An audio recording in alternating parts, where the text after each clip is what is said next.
नमस्कार दोस्तों, मेरा नाम मुनरोय है। स्वागत है आप सबका। आज हम बात करेंगे लेबनान में हुए बॉम्ब ब्लास्ट के बारे में।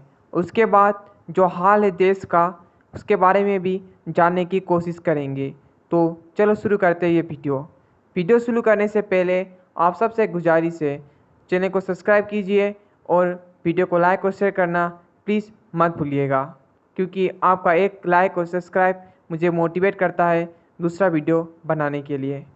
तो चलो टॉपिक पे आते हैं। दोस्तों, आप सब लोगों ने सुना ही होगा कि लेबनान के जो बंदरगाह में 4 अगस्त को बड़ा धमाका हुआ है।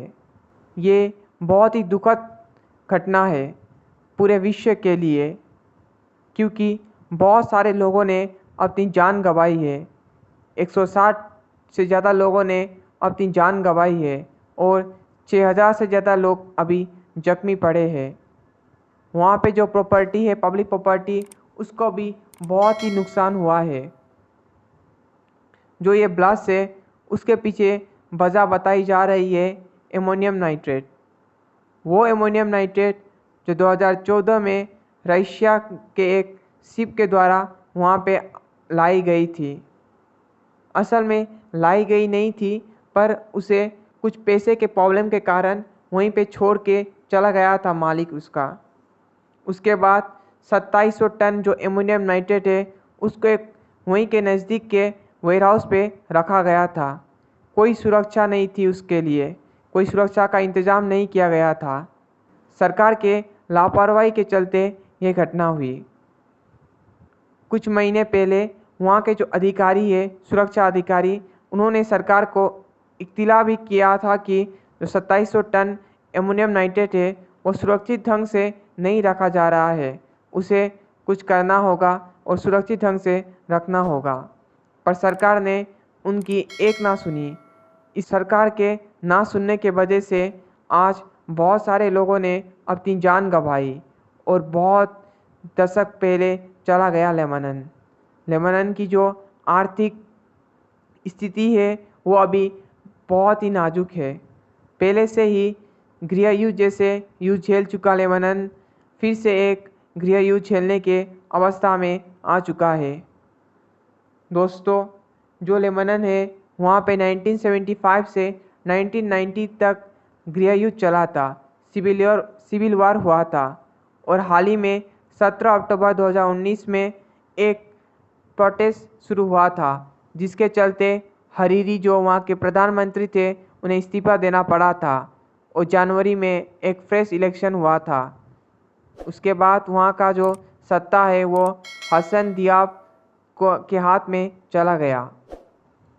पर वहाँ पे जो भी सरकार आई वो सरकार बहुत ही करप्ट सरकार थी।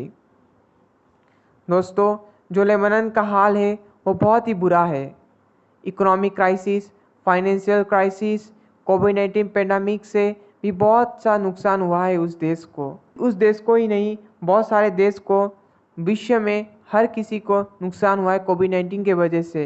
पर जो देश पहले से ही आर्थिक गतिविधि से जूझ रहा हो, उस देश के ऊपर अगर कोई पेंडेमिक आ जाए तो आप लोग सोच सकते हैं कि उसका हाल क्या होगा। ऐसा ही हाल अभी लेबनान में है। और वो तो कुछ भी नहीं, जो इकोनॉमिक क्राइसिस था और जो कोविड-19 के वजह से, जो पेंडेमिक के वजह से जो हो रहा था वहाँ का हाल, और जो ये ब्लास्ट हुआ उसके बाद तो उसका हाल और भी बहुत ही बुरा हो चुका है।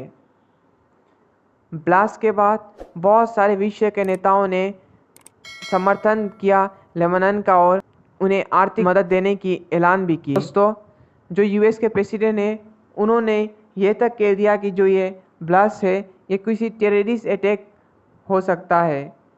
और वहाँ के जो मीडिया कर्मी है उन्होंने उन्हें पूछा कि आपको क्यों लगता है कि ये जो अटैक हुआ है ये टेररिस्ट अटैक है। तब उन्होंने जवाब दिया कि उन्होंने बात की थी कुछ उच्च स्तर के जनरल से, तो उन्हें लगता है कि ये जो अटैक है ये टेररिस्ट अटैक है, इसलिए उन्होंने ऐसा कहा। दोस्तों, आप सबको बता दूं कि जो लेबनान है वो सीरिया और इजराइल के साथ बाउंड्री शेयर करता है। उसके इजराइल के साथ अच्छे संबंध नहीं है, क्योंकि वहाँ पे एक टेररिस्ट ऑर्गेनाइजेशन है हिजबुल्लाह करके, जिसे जो लेबनान सरकार है वो समर्थन करती है। इसके वजह से इज़राइल और लेबनान के बीच अच्छी रिश्तेदारी नहीं है, लाइक इंडिया एंड पाकिस्तान। और जब वो ब्लास्ट हुआ तब ऐसा भी माना गया कि इसके पीछे इज़राइल का हाथ है, पर इज़राइल ने साफ इनकार कर दिया। उन्होंने कहा कि हमारे इसके पीछे कोई हाथ नहीं है, हम इसके बारे में कुछ भी नहीं जानते, पर हम जो लेबनान को मदद देने के लिए हाथ आगे बढ़ाते हैं। जब वहाँ पे ब्लास्ट हुआ उसके बाद जो लोग जख्मी हुए थे उन्हें जिस स्थान पे जख्मी हुए उसी स्थान पे ट्रीटमेंट किया गया, क्योंकि वहाँ पे जो हॉस्पिटल है वो सब फुल हो चुके थे। फुल ही नहीं, वहाँ पे जो जो जो ब्लास्ट हुआ उसके वजह से जो हॉस्पिटल है उन्हें भी बहुत सा नुकसान हुआ था। जो ब्लास्ट हुआ उसके बाद 3.2 मैग्नीट्यूड का अर्थक्वेक आया था और 200 किलोमीटर दूर साइप्रस में भी इसका जो हलचल है वो महसूस किया गया था। आप लोग इससे ही अंदाज़ा लगा सकते हैं कि कितना भयानक होगा वो ब्लास्ट जो 200 किलोमीटर तक हलचल दे सकता है। दोस्तों, बहुत ही बुरा हाल है अभी लेबनान का, जो पहले से ही आर्थिक और दूसरे मुद्दे से जूझ रहा हो। वैसे देश को अगर किसी ब्लास्ट जो भयानक ब्लास्ट से गुजरना पड़े तो क्या हो सकता है हाल, आप सब लोग सोच सकते हैं। जो ब्लास्ट हुआ उसके बाद वहाँ पे जो लोग हैं वो बहुत ही गुस्सा हो गए सरकार के खिलाफ और नारेबाजी करने लगे, प्रोटेस्ट करने लगे सरकार के खिलाफ।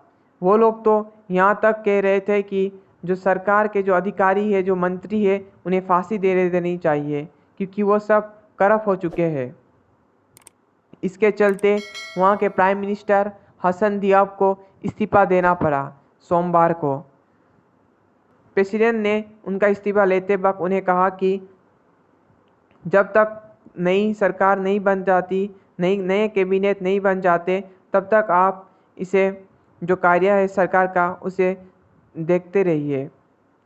दोस्तों, बहुत ही बुरा हाल हो चुका है और गृह युद्ध की ओर जा रहा है लेबनान, क्योंकि वहाँ पे जो पार्लियामेंट है उस पर भी हमला करने की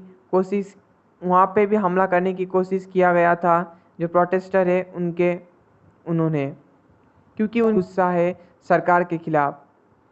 वहाँ पे अनएम्प्लॉयमेंट रेशियो भी बहुत ही हाई है।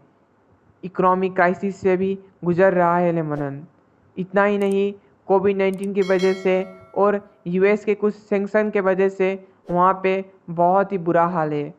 वहाँ का जो मेनली लिवलीहुड है वो टूरिज़्म के वजह से भी चलता था, और अभी कोविड-19 के वजह से कोई टूरिस्ट वगैरह नहीं जा रहे हैं। इसके वजह से भी वहाँ का जो इकोनॉमी है वो बहुत ही डाउन हो चुका है।